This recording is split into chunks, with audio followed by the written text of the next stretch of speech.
नाजरीन, हमारे गंदम के वो काश्तकार जिनकी फसल गोब पर आ चुकी है, या हम यूं कह लें कि जब फसल 80 से 85 दिन की होती है तो इसका झंडा पत्ता फ्लैग लीफ मुकम्मल हो चुका होता है। अब जो सिट्टा है उसके अंदर दाने की जो भराई है, अगर हम इन पत्तों का शेयर देखें, हिस्सा देखें, तो तकरीबन 43% शेयर इस झंडे पत्ते का है। फिर इससे जो निचला पत्ता होता है इसका शेयर तकरीबन 25% है। फिर उससे निचला पत्ता, यानी अगर हम ऊपर से नीचे की तरफ गिने तो जो तीसरा पत्ता है इसका शेयर 8% होता है। और उससे निचला अगर हम उसे चौथा पत्ता कह लें तो इसका शेयर 2% तक होता है। और उससे निचला यानी पांचवा कह लें तो इसका शेयर ना होने के बराबर है। अब आप कहेंगे ये कैसे हो सकता है कि पत्ते का खुराक के तरसील में या स्टोरेज में हिस्सा ना हो।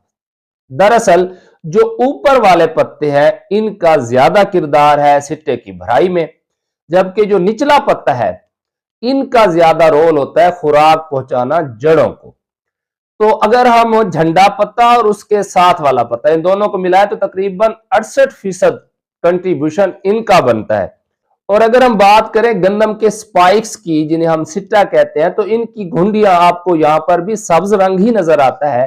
तो ये वाला जो सब्ज रंग है, जो कलर है, इसका भी शेयर होता है दाने की भराई में और ये तकरीबन है 23% तक।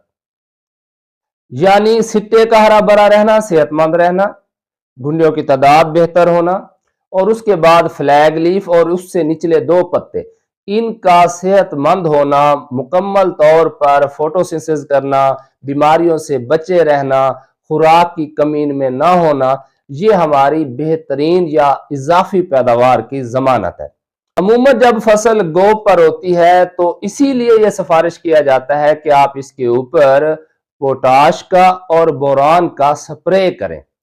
पोटाश भी दरअसल खुराक की तरसील में अहम किरदार अदा करती है और बोरान को भी शुगर मूवर कहते हैं, यानी जो पत्तों में खुराक बनी है उसका सिट्टे की तरफ मुंतकिल करने में इन दोनों अज्जा का बड़ा अहम किरदार है।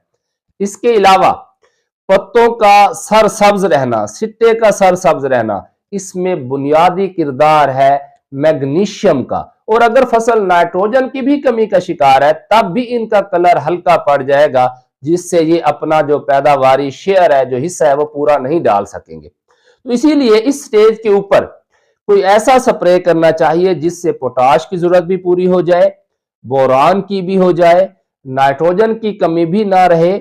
और इसके अलावा आप ये बात भी जहन में रखें कि जब फसल गोब से आगे की तरफ जाती है तो तकरीबन 40% तक फास्फोरस और पोटाश इस दौरान इंतजाम होता है। यानी हम ये नहीं कह सकते कि अब फास्फोरस हमने देनी ही नहीं है।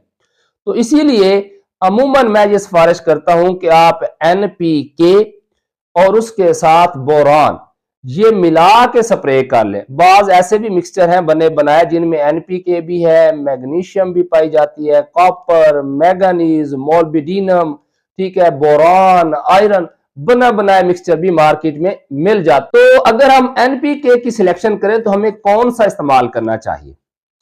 आपने 20-20, 15-15, 19-19, ये इस तरह के काफी देखे होंगे, लेकिन हमने ऐसा इस्तेमाल करना है जिसमें नाइट्रोजन कम, फास्फोरस और पोटाश ये ज्यादा हो। मिसाल के तौर पर जैसे स्पीडफॉल N है, P है, K है, तो हम कौन सा इस्तेमाल करें?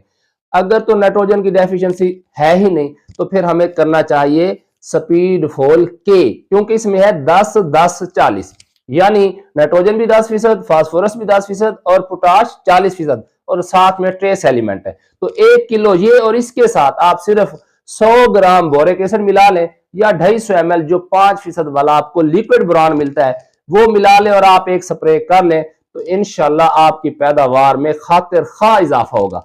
एक FMC की भी प्रोडक्ट आपने देखी होगी क्रॉप अप के नाम से, उसमें भी नाइट्रोजन निस्बतन कम है और फास्फोरस और पोटाश का जो प्रोपोर्शन है वो ज्यादा है।